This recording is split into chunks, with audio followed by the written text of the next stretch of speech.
শিক্ষার্থী বন্ধুরা, the daily math YouTube চ্যানেলে তোমাদের স্বাগত। আজকে আমি তোমাদের অনুশীলনী 4.1 6 এবং 7 নাম্বার এই দুইটা অঙ্ক সমাধান করাবো। তো ভিডিওটি মনোযোগ সহকারে দেখবা, তাহলে আশা করি খুব সহজেই বুঝতে পারবা। তো দেখো 6 নাম্বারটা কি বলছে, √x-1 y into √y-1 z minus √z-1 সমান x। অর্থাৎ x এর মানটা 0 থেকে বড় থাকবে, y এর মানটাও 0 থেকে বড় থাকবে এবং z এর মানটাও 0 থেকে বড় থাকবে। এটা হচ্ছে আমাদের শর্ত। তো দেখো এখন আমরা 6 নাম্বারটা সমাধান করব স্টেপ বাই স্টেপ, একদমই সহজ। তো দেখো প্রথমে আমরা 6 নাম্বার দাগটা লিখি একটু।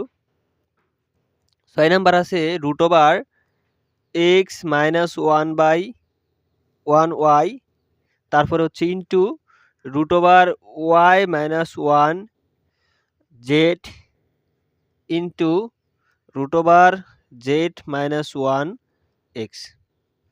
তো এখানে দেখো আমরা প্রথম লাইনটা একটা সূত্র অ্যাপ্লাই করব, সেটা হচ্ছে আমাদের a টু দি পাওয়ার -1 সমান হচ্ছে 1/a।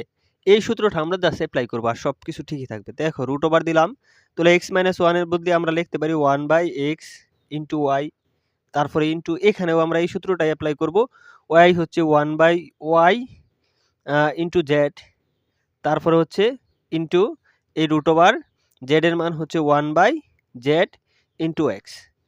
তো দেখো এখন এই লাইনটা আমরা সূত্রটা বসায় দিলাম। তো এখন দেখো আমরা এই ওয়াইটা কিন্তু গুণ হয়ে উপরে চলে যায়, তাহলে আমাদের y/x ইন্টু এখানে দেখো আমাদের কি হয়, z/y ইন্টু এখানে দেখো x/z। কিভাবে এই সবগুলো উপরে চলে গেছে গুণ হয়ে। তো আশা করি এটা বুঝতেই পারতেছো। তো এখন দেখো আমরা কি করব, সবগুলারে বন্ড দিব। হ্যাঁ, যেহেতু এটাও বন্ড ফা এটাও বন্ড ফা, তাহলে জাস্ট আমরা কি করব, আলাদা আলাদা করে দেব। কিভাবে আলাদা করব, দেখো হালকা একটা ছোট টান দিবা, তো এই √y এটা দিবা, তারপর হচ্ছে এখানে √x, অর্থাৎ তাকেও দিয়ে দিলাম তাকেও দিয়ে দিলাম। তো সেইম এখানে আমরা এটা একই করব। তো হচ্ছে আমাদের z √, নিচে হচ্ছে y √। তারপরে দেখো এখানে ইনটু, তো এটাও আমরা √x দিব, তাহলে নিচে দেব √z। তো আশা করি তোমরা বুঝতেই পারছো। এখন যদি আমরা সবগুলা গুণ করি এখানে উপরের সবগুলা যদি গুণ করি, তাহলে দেখো সবগুলার একই রুটের নিচে নিয়ে আসতে পারি। একই রুটের যেহেতু সবগুলাতেই রুট আছে, একটা রুট, তারপরে x-y-z আমরা সাজিয়ে লিখতে পারি x-y-z, তাহলে x-y-z সাজিয়ে লিখলাম। তো আশা করি বুঝতে পারছো। তো নিচেও যদি আমরা গুণ করি, সবগুলা একই রুটের নিচে নিয়ে আসতে পারি, তাহলে x-y-z, তাহলে x-y-z। তো দেখো এখন এটা মিলে গেছে, তো এটা কেটে দিলে আমাদের হচ্ছে 1। তো এটাই হচ্ছে আমাদের আনসার। তো আশা করি তোমরা বুঝতে পারতেছো। আমরা কিন্তু ইতিমধ্যে 6 নাম্বার অঙ্কটা সমাধান করছি। তো এখন 7 নাম্বার অঙ্কটা সমাধান করব। তো 7 নাম্বার অঙ্কটা দেখো, 7 নাম্বার অঙ্কটা প্রথমে আমি একটু দাগটা লিখে ফেলি। হ্যাঁ, তোমরা বই থেকে দেখে নিবা দাগটা ঠিক আছে কিনা। তো 7 নাম্বার অঙ্কের দাগটা দেখো, আমাদের প্রথমে হচ্ছে 2n + 4 - 4 ইন্টু 2n + 1। তো এটা হচ্ছে আমাদের দাগ। নিচে হচ্ছে আমাদের 2n + 2, তারপরে ভাগ হচ্ছে 2। তো এটা হচ্ছে আমাদের 7 নাম্বার অঙ্কের দাগ। তো 7 নাম্বার এখন আমরা স্টেপ বাই স্টেপ সমাধান করব। তো দেখো প্রথমে আমরা এই 4টাকে ভাঙবো, আর সব কি থাকবে, ঠিক থাকবে। তো দেখো এখন আমরা সমাধান করি। তো এখানে 2n + 4 এটা ঠিকই থাকবে, মাইনাস এই 4টাকে আমরা ভাঙবো। কিভাবে ভাঙতে পারি, 2 তার উপরে স্কোয়ার দিয়ে আমরা ভাঙতে পারি, তাহলে 2 × 4 ইন্টু এটা আমাদের যা আছে তাই থাকবে, অর্থাৎ 2n + 1। নিচে আমাদের যা আছে তাই ঠিকই থাকবে, সেখানে আমাদের কোনো কিছু করার দরকার নাই। কিন্তু আমরা একটা জিনিস করতে পারি, তো ভাগের ক্ষেত্রে আমাদের কি হয়, মাইনাস হয়, সেই সূত্রটা অ্যাপ্লাই করতে পারি। তো আমরা সেই সূত্রটা অ্যাপ্লাই করব। আমরা একটা সূত্র শিখছিলাম a two the power m ভাগ a two the power n। এটার সূত্র কি, আমরা a m তারপরে মাইনাস n, এই সূত্রটা আমরা প্রয়োগ করতে পারি। তাহলে এখানে যেহেতু ভাগ আছে, এটার নিচে 1 আছে, তাহলে বেসে কই, তাহলে আমরা লিখতে পারি 2n + 2 প্লাস হচ্ছে এটা 1 আছে, তাহলে হচ্ছে 1। তো এখানে কিন্তু প্লাস হবে না, এটা কিন্তু মাইনাস। তো এটা অবশ্যই আমাদের মাইনাস হবে। কারণ ভাগের ক্ষেত্রে কি হয়, মাইনাস হয়।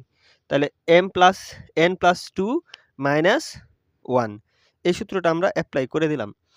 তো এখন দেখো এখানে গুণের ক্ষেত্রে কিন্তু প্লাস হওয়া, তাহলে আমরা এই সূত্রটা 2n+4 এটা ঠিকই থাকলো। তারপর হচ্ছে আমাদের মাইনাস, এখানে দেখো a টু দি পাওয়ার সূত্রটা লিখে দিই, a two the power m গুণন a two the power n সমান সমান a m প্লাস n। তো গুণের ক্ষেত্রে আমাদের যোগ হয়, তো দুইটা 2 থেকে একটা 2, আর এখানে হচ্ছে 2 তারপরে প্লাস এখানে n+1। তো আশা করি এটা বুঝতেই পারছো।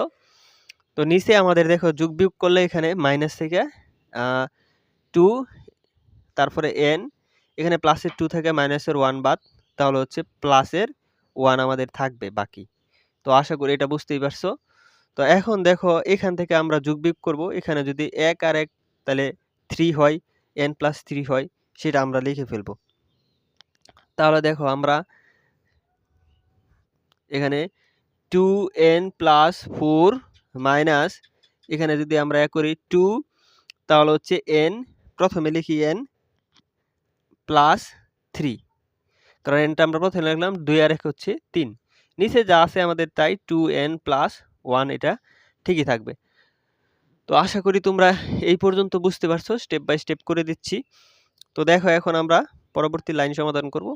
তো এখানে আমরা জাস্ট আলাদা করে লিখব 2n ইন্টু 2+4, যেহেতু এই সূত্রটা আমরা জানি, কোন সূত্রটা, সেটা হচ্ছে a two the power m গুণন a two the power n সমান সমান হচ্ছে am প্লাস n। তো এখন আমরা এটাকে আলাদা আলাদা করে লিখতে পারি, এভাবে লিখতে পারি a two the power m গুণন a two the power n, একই কথা। তো এটাকে আমরা জাস্ট আলাদা করে দেব 2n ইন্টু 2 4।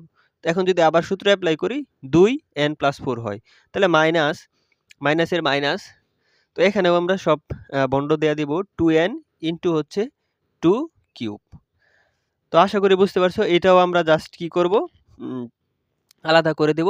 তাহলে এখানে লিখতে পারি 2n ইন্টু 2, 1 দেওয়ার দরকার নাই, 1 তো এমনিতেই বোঝাই, ঠিক আছে। তো আশা করি এইটুক বুঝতে পারছো। তো এখন দেখো আমরা এখান থেকে কি করব, কমন নিব। কি কমন নিব, এখান থেকে 2n কমন নিব। হ্যাঁ, তাহলে 2n আমরা কমন নিলাম, তাহলে থাকবে কি 2 টু দি পাওয়ার 4, আর থাকবে মাইনাস এখানে থাকবে 2 কিউব। তো কমন নেওয়াটা বুঝতে পারছো, নিচে যা আছে তাই 2n ইন্টু 2 এটা ঠিকই থাকবে। তো এখন দেখো আমরা একদম সহজ হয়ে গেছে।